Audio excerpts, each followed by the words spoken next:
争い合って壊れかかったこのお茶目な星で生まれ落ちた日から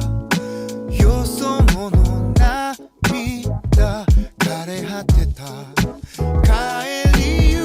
く場所は夢の中こぼれ落ちた先で出会ったただ秘密を抱え普通のふりをしたあなたと探し諦めた私の居場所は作るものだっ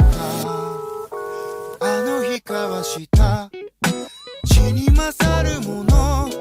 心たちの契約を手をつなぎ帰ろうか今日は何食べようかこんなことだったって君と話したかったんだいつの日も君となら喜劇を踊るきしむベッドで笑い転げたままで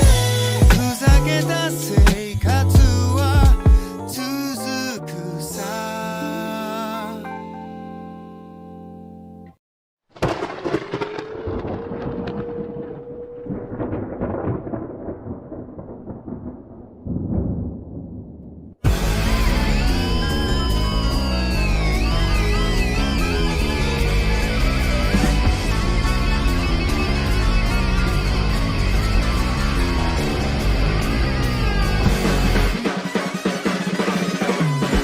袋に詰められた夏のような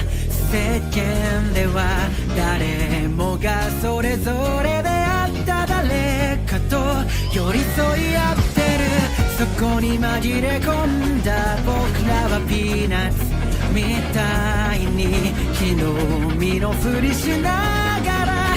微笑み浮かべる幸せのテンプレートの上もう一人